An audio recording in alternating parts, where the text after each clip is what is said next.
Hello everybody, it's your boy Jmulls of Jmulls Gaming, here today with a follow-up to the video that I posted a couple days ago, a theory video for Xenoblade Chronicles 3. Last time, I gave my maybe a little bit wild theory that Noah might indeed be from the world of Ulrest, Xenoblade Chronicles 2.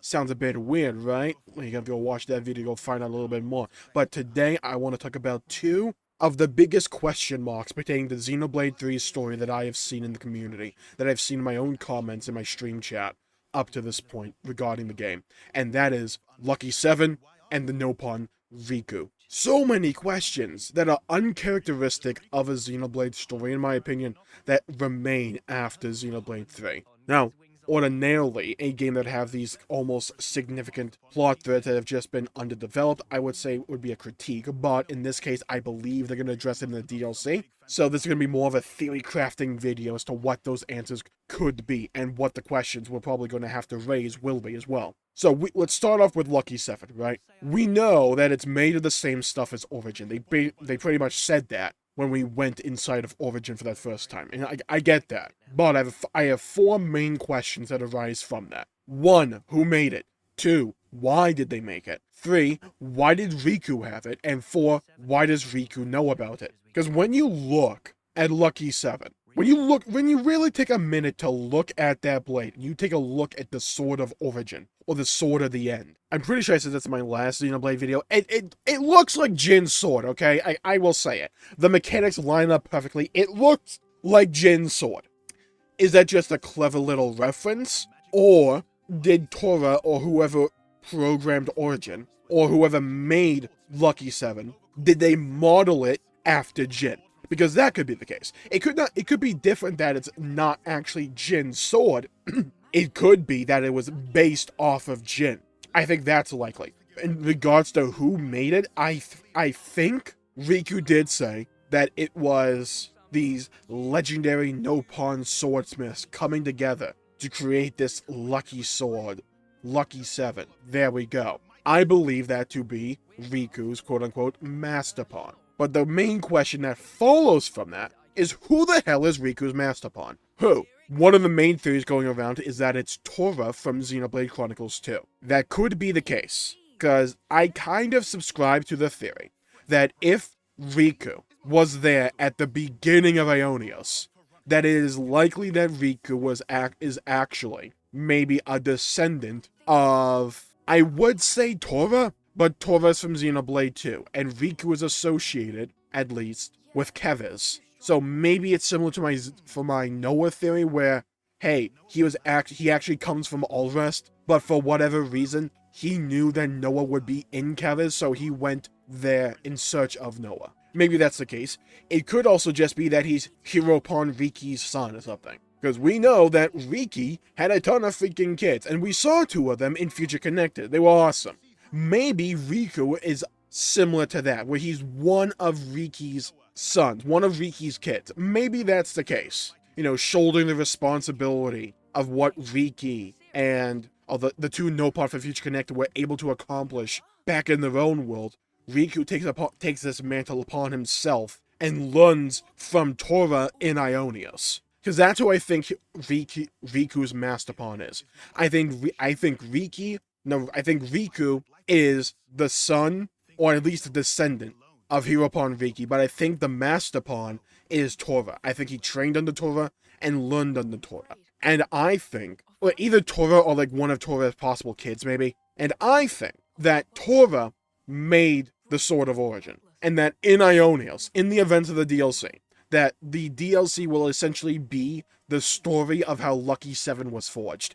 I think that's going to be the storyline. And I think what's going to happen is we'll follow these characters, the founders, on this story, where it's like, hey, we can defeat Mobius, but we need to be able to make a sword, and maybe Tora or some other party member, or some other character will have the idea, hey, if we make this sword out of Origin itself, we stand a chance here. So that will be the play. Infiltrate Origin, get a piece of it, then have the other Master Nopon Bladesmiths craft Lucky 7. But then, why does Riku have it? Because I feel that we're in for a sad ending with Xenoblade 3's DLC. What I think is going to happen is that Zed or some of the Mobius will infiltrate the Founder's location and just start wiping and creaming the floor with them. That's what I think is going to happen. And then at the end of the game, what it'll be is like maybe Tora, right, will run off to the sides where like Riku is hiding. Give him Lucky 7 and say, take this, run, get out of here, blend in with the locals, go to Kevis or whatever. We know that at some point, Ouroboros will have to form again.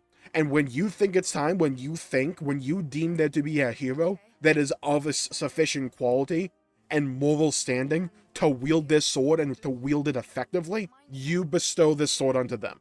It's probably going to be Tora saying this, and he's not going to be as verbose as that. He'll probably be saying, here, take this, go, run. I think that's a possibility. And then Riku will escape. He'll meet up with Kevis Squad, become one of their Nopon, and keep Lucky 7 for safekeeping. And then eventually, the timeline will go all the way up to where Noah gets that sword in one of the cutscenes. So that's what I think. I think Riku's going to be Tora and the other Bladesmith's descendant. That actually could be probably what the plot of the DLC is a go and gather all these master swordsmen of the Nopon with the founders and bring them all into the party. And then culminating in crafting the sword, something happens, get the sword to Riku, he has to hoof it out of there, eastbound and down and all that. And I feel that they're going to base the sword on Jin's blade. Because it looks too similar, it behaves mechanically too similar to Jin's blade. But the sword of origin could also be a Monado, right? Now, I feel like this is where they might draw the line in terms of a definition. Because it might not be technically, quote-unquote, a Monado. But to me, it will probably fill the role of a Monado. And that'll be basically a blend of Shulk's Monado and Jin's sword. Or Rex's Aegis swords. Some kind of blend of all those swords, right? So where you get the effectiveness of a Monado. But it's not technically labeled a Monado. It'll be Lucky 7. It also has that circular hilt like Shulk's Monado, at least Lucky 7 base form does. And when you get to the sword at the end in that one cutscene after the eclipse, it also has a sigil in there, like Shulk's Monado, where you could have multiple sigils lighting up in that one glass little circular area near the hilt that represents what kind of ability or mode of the Monado with it. There's a little too much in terms of references to the other main swords that are famous in Xenoblade 1 and 2 for me not to think that there's a connection there. Like I said, it may not be technically classified as a Monado, but it probably functions similarly to one. It's capable of slicing through the enemies where nothing else could, right? Where it's the only blade seemingly capable enough of actually cutting a flame clock. Well, that reminds me of how the Shulk's Monado was really the only blade that could actually damage the Mechon. Unless you had a specific anti-Mechon weapon. The Monado is really the only thing capable of doing that. That was the main role of the Monado in the early parts of Xenoblade 1. It was a special blade. It could actually defeat the Mechon. And it had to go through some kind of power-up in order to defeat the faced Mechon. So in terms of role, in terms of the story, that role of the story, Lucky 7 fits that role. It fits like a glove.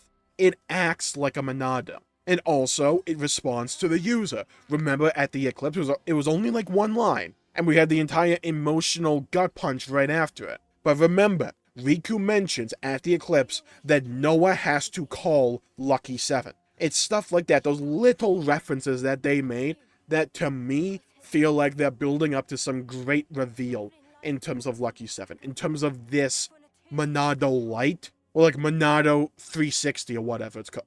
Whatever. There's too many references for me to believe that it's just coincidence or a fun little reference. This feels like it was designed by a storyteller to be revealed at a future date. Now let's talk about Riku for a hot second.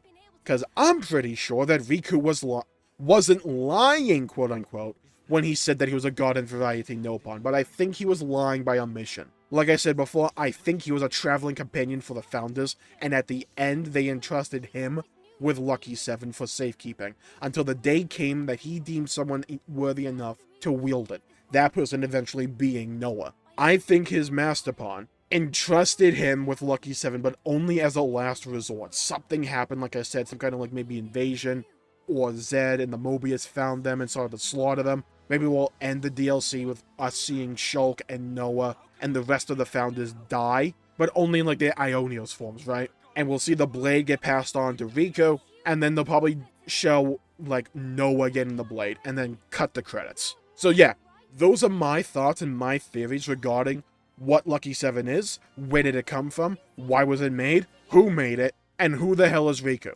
Those are my thoughts. We kind of know that it was the Nopon 7 Master Bladesmiths that made it, that probably Riku's Master Pawn was involved with it.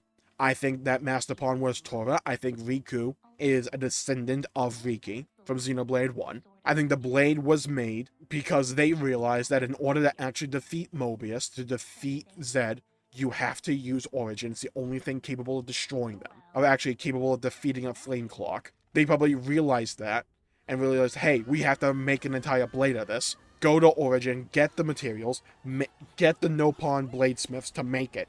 Make the sword, pass it on to Riku, say, hey, give this to someone you deem worthy enough to be a hero. Cut to Xenoblade 3, he deems no one to be worthy, he gives the blade, cue the events of Xenoblade 3. That's my theory. I'm going to call the video there for the day. Thank you all for tuning in, my pleasure making the video. If you enjoyed it, please leave a comment down below with your own theories on what is Lucky 7 and who is Riku. Do you believe my theory? Are you inclined to believe me, or are you inclined not to believe me? If you don't believe me, if you don't agree with my theory, leave a comment down below with your own theories. I love to hear your perspective, hear your ideas, and hear your theories as well. And if you liked the video, please leave a like and subscribe. It really helps the channel out and helps support future content, and I greatly appreciate it. Stay safe with everybody. Have a great day, and I'll see you all next time. Bye-bye, everybody.